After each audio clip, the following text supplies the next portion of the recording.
as you can see, like around here, my oil filter is down there. That up there is my fuel filter. There's my oil dipstick. All down that side, where all the important thing is, this is the throttle linkage, there's just no room. So if I put, you know, an 1.5 inch bit of foam insulation there, I wouldn't get to it. So last week was quite a momentous time for us. It marked the end of varnishing. But that brought with it some other jobs. The first one was the engine soundproofing. So this week, we'll show you what we've done with the engine soundproofing and move on to the next job on the list, lighting. I don't know how good it's going to be, and we'll let you know when we get the boat back in the water. But what I do know is it's going to be better than it was, and it wasn't bad. It's a very good engine. It's a Volvo, it's a 2-cylinder, 10 horsepower.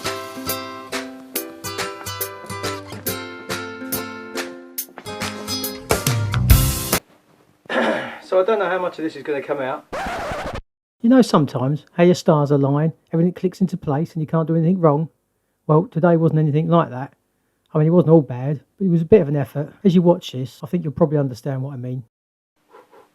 Can you see that? It's freezing as ever. It's the weekend. Life's a bit hectic for us at the moment, so I have to kind of grab the time when I can. And I've got a project for this weekend, but I've also got that I've got to sort out, which is my old Kawasaki that before Christmas I rode home perfectly okay, and next morning it refused to start, and I cannot find the problem. I think it's the ignition switch. I think it's the ignition switch, but I can't get it off because it's got like tamper-proof nuts on it, and the fairing's in the way, and getting the fairing off is proving to be a real pain. But as it turns out, the plug that connects it is down here, which was under the tank and under the airbox, and I can get this off, except because it's all so cold, all the rubber hoses and everything are just solid, so I can't kind of just flex things and twist it and move it off. So I'll put all that on hold because the project for today, kind of can't see that, or this weekend anyway, was going to be those boards. I've got 3 8x4 sheets of 3mm plywood because I want to do the headlinings, which are down there and indoors, because I had them indoors when I was measuring them up. Except, as you can see, there is no room. I've got down the end, there's all the bits of wood I've varnished for Seahorse already. I've got sacks of rubbish where I did tidy up once. I've got the boom and the spinnaker pole down on the floor. I've got the petrol tank sitting on the bench that I was using for the polishing and stuff, because I didn't have anywhere else to put it. And then this is full up with bicycle and motorbike and everything else. I'm thinking, and I only get a couple of hours to do this, and I could spend that couple of hours tidying up. That would be the sensible thing to do, except you just don't go forward then, do you? So I'm always trying to kind of get something done in the time I've got available, and tidying up kind of doesn't come under the, you know, fit under it. So but anyway, I might have to do a little bit of tidying up or something, and then I've got at least clear a bit of floor space so I can lay these 8x4 sheets down. So as ever, I'm not going to film that. You'll have to just kind of come back to me when I start cutting things up. If I start cutting things up, maybe I'm going to spend all my time tidying up. Who knows? Wish me luck. So I didn't get very far in the garage, tidied up, and then Hannah had to go out, and I had to enter St. Elizabeth, and we had to design a sword for a princess costume, princess pirate fairy costume. So I haven't done much on the wood, but I've now got to the boat, and I want to try and sort out Seacop. But before I do the Seacop, I thought I'd show you what I did with the sound insulation. Ooh, if I get far enough back. It's brilliant stuff. I've gone right around the side like there. There's the box I made around the sink. If you remember, I asked the question, what should I do? And although actually you guys haven't had a chance to reply, but I decided I was going to box it in. It's only kind of a tacked up box and then taped on so that I can easily remove it, because for example getting to the water strainer and stuff is a bit more of a pain, so I can move it if I have to move it, but it's on there now, and it's good, really good stuff. Right up around the ceiling, done the whole bit. The 2 meters by 1 meter I bought is pretty much just the right amount for our little engine, and the bit I had to do if you had to go all the way around the engine, you'd probably want at least 3 metres, maybe more. All I've got left is that bit there. Next job that I want to try and do, because I should be doing the ceiling out and the electrics, but I think I've left the lights that I bought at home. I had a quick look around the boat and I can't see them. So next job I want to do now is try and sort out the seacock on the engine, because it's in the most ridiculous place. So you go down the quarter berth,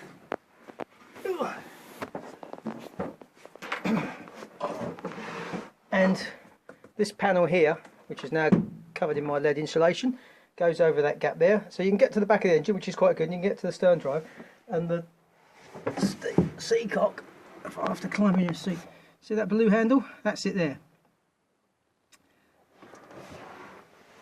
And that blue handle was seized up, so it's no good, so I need to get that off, and obviously it's a nightmare reaching it, so I'm going to look at, can I put a normal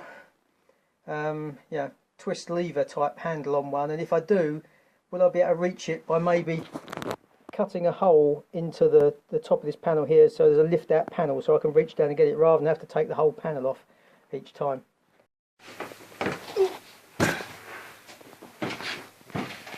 So anyway, that's the next job. As ever, you're not going to see me do it. There's not much to do. Big spanner on it, hopefully it'll twist undone, and then I can sort of see what bits and pieces I need to buy to fit it. Okay, so I've had a bit of a change of plan. I haven't got a spanner to do the seacock, so I thought I'd come out and I'd start some of the work on the outside, one of which is to try and remove this garage over the hatch so that I can make the new piece of acrylic fit nicely or easily by just scraping out the muck that's built up in the slot and resealing it, because if you remember rightly, I traced the leak to the water leak that was getting inside to one of these screws that's in the side of this garage.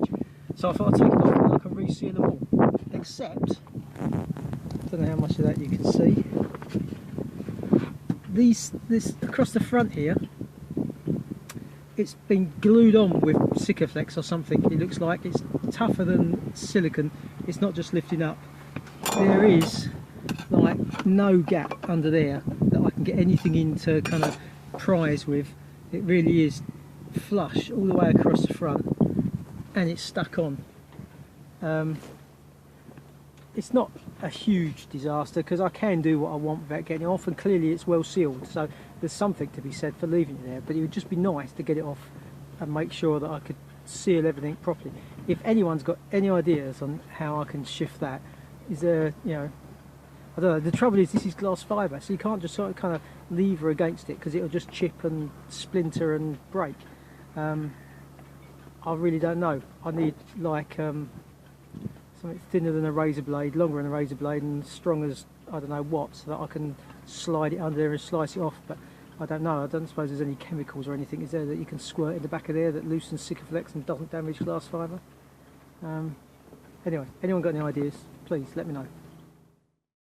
Okay, so it's the next day and I didn't get very much done yesterday, but I'm going to make a start on trying to mock up the lights so I can get a sense of where I want to put these things. And I thought I'd just show you this. If, like Hannah and I, you watch a lot of YouTube and look at boats on YouTube, and you look at all the new boats and they show you how neat the wiring is, and it is something to be admired when you're used to boats like this. This is what wiring is like in the real world for most of us. Ugh. I've just uncovered what was the old wiring panel, and that's what I've got to look at. I've got double that as well, although it's a bit neater because all the new instruments got put into their own box there, so that's where all the new instruments go. But that's the boat wiring as a whole. So yeah, so I'm just going to try and mock something up. Not going to try and make make it permanent yet, but I want to mock something up so I can take the lights to the ceiling and get a sense of how much light they give off and how good it is. So anyway, that's what you deal with in the real world. It's not like these new boats or this neat, nice wiring. Okay, I'm making a start on this this wiring, and I want to make up some short lengths to go between the two lights, so I can run one main power, if you like, down the centre of the roof, and then I can have lots of little bits to go to it. And I'm using the normal single strand kind of cable you use, and of course it all ends up loose and like this. Little trick: get yourself a drill, put the cables in it like that, hold on to it, squeeze the trigger, it'll spring back a bit.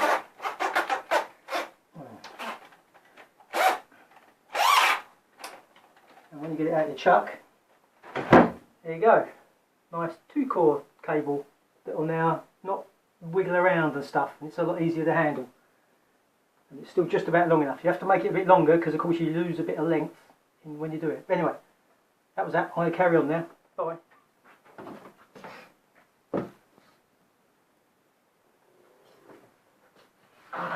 How does that work? I've got some blue masking tape I'm using to stick it up. There's how many square feet of space in here? I've put it down and I've lost it. It's just ridiculous, isn't it? Okay, so I've got it lashed up. It's not pretty. I've held it up with blue masking tape. The light's up. I've got 2 at the end of the companionway hatch, 2 down over the top of the table, and I will have 2 more either side of the companion hatch.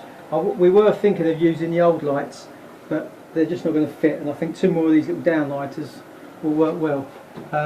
I've got the 2 reading lights just taped onto the bulkhead for now, and then I'll come back in a bit and when it's darker, which won't be long, and see what it all looks like.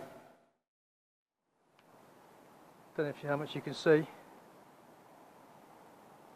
It's got dark. So I've come back to the boat. Ooh. And we'll see what the lights do.